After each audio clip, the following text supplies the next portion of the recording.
Welcome to our first ever attempt at a new little thing we're doing here where we're going to be running the first 10, 15 minutes of each chat as kind of a separatable, I can cut it off and make it into a standalone video where we discuss a specific topic every day. This is our first night of trying it, and I've already kind of messed it up because tonight's chat should have been at 7, and I set it at 6 before I realized it was too late to change it. So keep that in mind.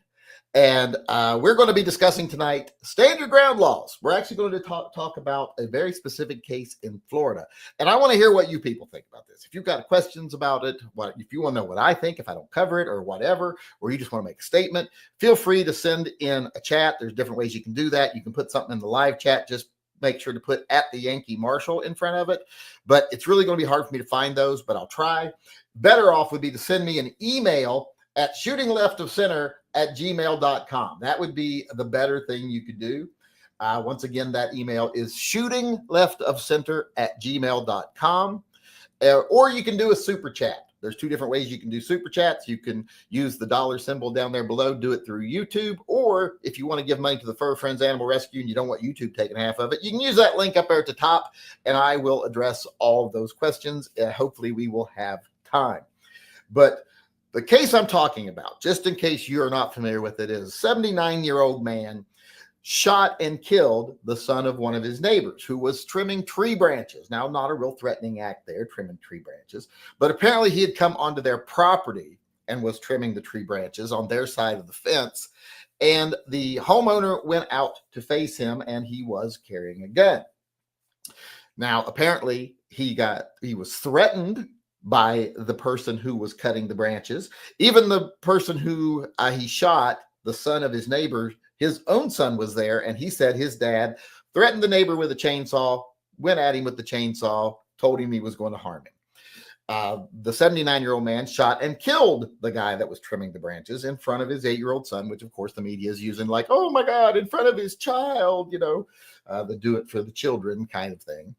And now they're throwing a fit because he's been acquitted, because they said that the prosecution has shown no reason that stand your ground laws wouldn't be effective here.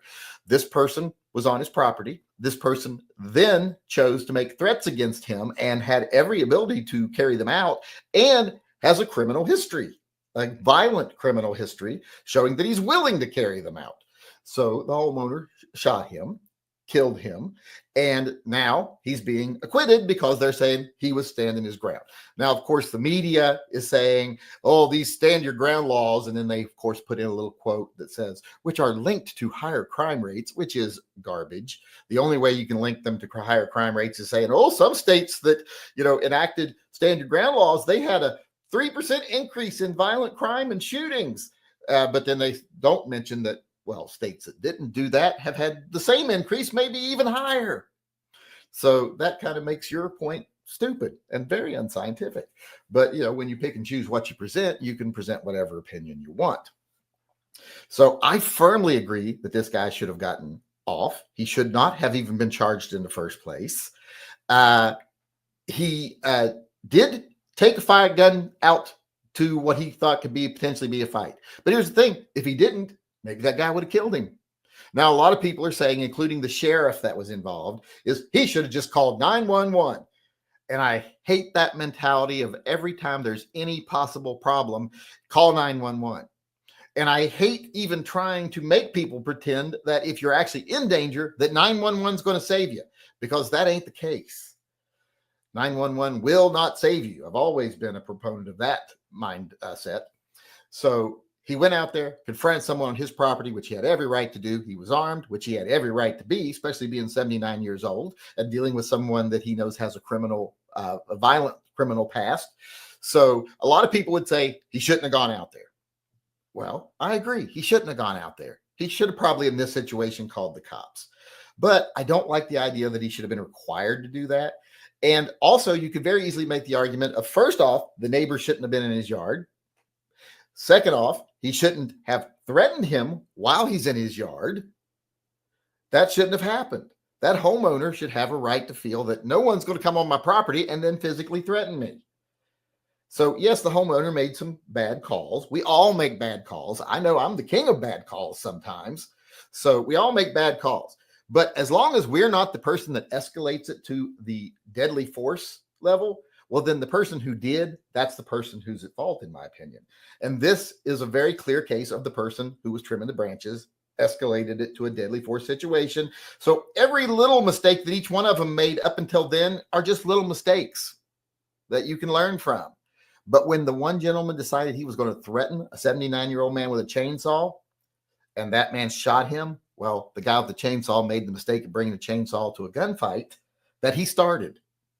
So I fully believe he should be acquitted. I hate the way the media tries to portray these laws, but I'd love to hear what you all think. So the next 5 minutes here, if you've got anything to say, like I said, super chats, emails, put it in the live chat if you want. I'll try to find those. But I'm going to go over here first and see if there's any emails coming in. And there's a link up at the top there. You can do a super chat. I don't see any super chats coming in on the regular channel. Let's see. Let me go over to my link where I can actually check for comments. I should have been prepared for this. But like I said, first night, there's going to be a lot of issues tonight. Trust me.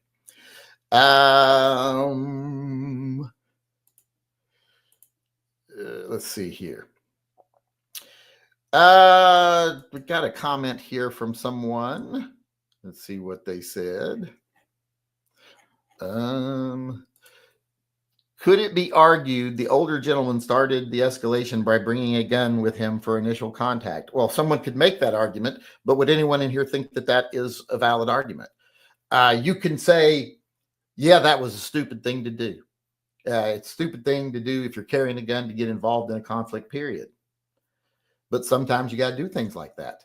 And my monitor just flipped off right here, so I can't see what's going on right now. Okay, it came back. But yeah, you can make the argument that it's a bad choice. But people are allowed to make bad choices. And as long as, like I said, they're not initiating deadly force or a situation where deadly force is needed, who would argue that they're in the wrong? Let's see here. My screen has just gone out. I'm going to have to try to get it back. So perfect timing for this to happen. I don't know why it's doing this. It's something to do with the Mac that I'm using. It just randomly turns off my side monitors for some reason. I haven't been able to find a way yet to reliably stop it from doing that. But let me see here if I've got any. Believe it or not, California is a stand your ground state.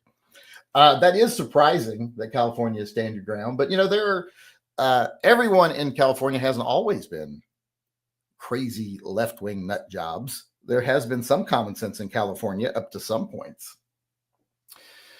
Let's see here.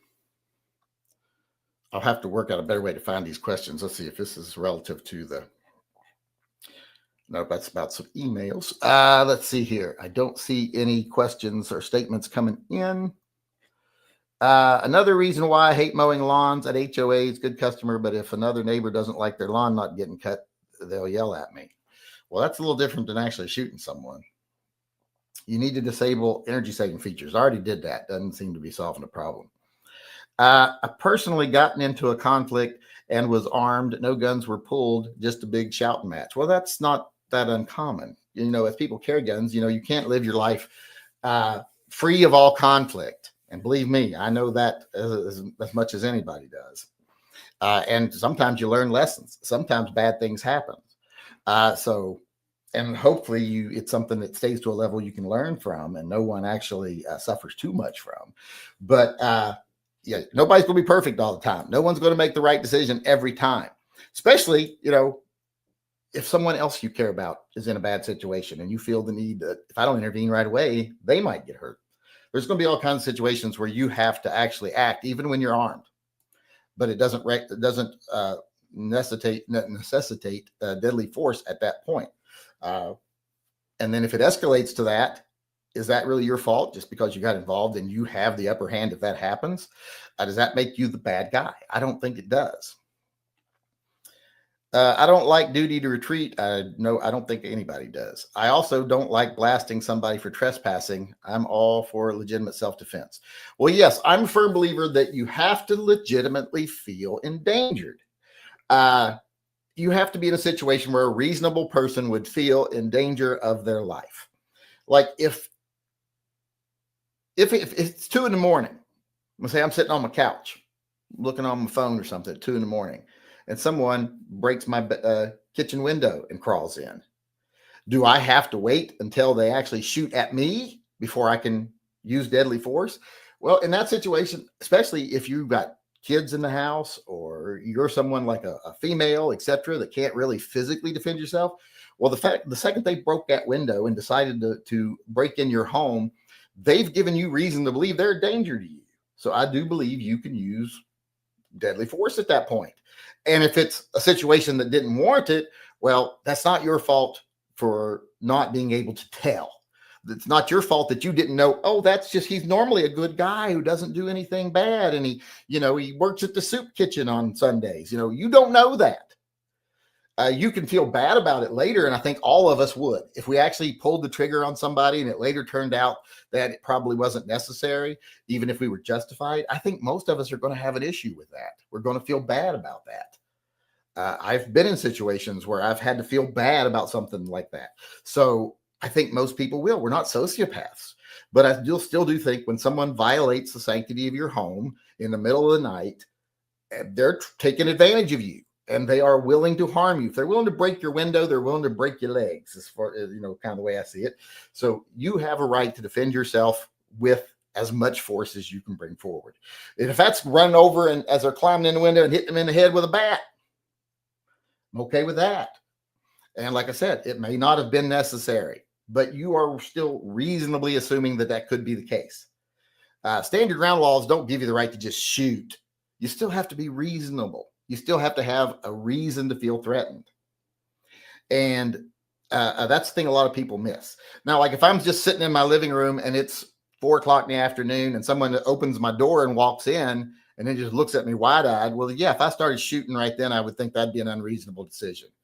Because that might have just been someone's like, oh, fuck, this is the wrong address.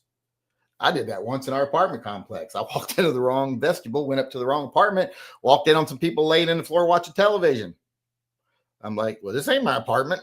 And I closed the door and walked out. That's the only thing I said.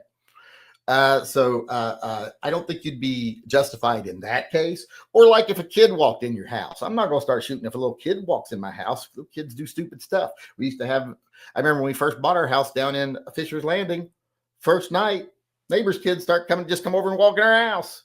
Yeah, I'm like, what the fuck? They didn't have any boundaries, I guess.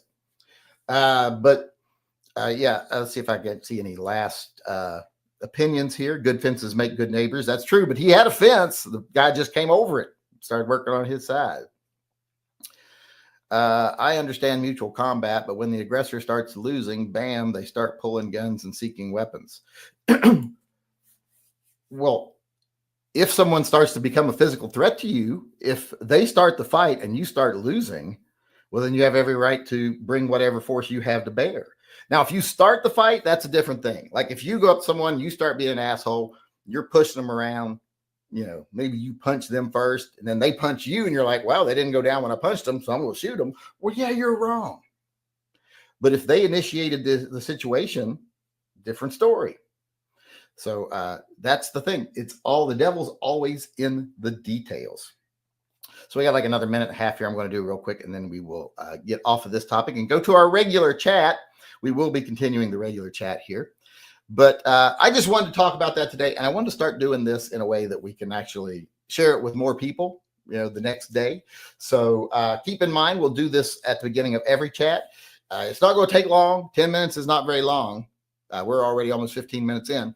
So thanks everybody for coming to our first one. And thanks for participating. If you participated, we'll try to do it a little better next time. And we'll hopefully get a little better each time. And then we'll see if it works out and then if we continue doing it or not. But thanks for coming to our first attempt. If you want to have a specific topic covered tomorrow, make sure to send me an email, shooting left center. Let me know what you'd like, or let me know in the comments in the discussion after the chat here tonight. Until then, I just want to thank everyone, like I said, for participating for our first night. I'll see you all tomorrow. Until then, always carry and stay safe till I see you again.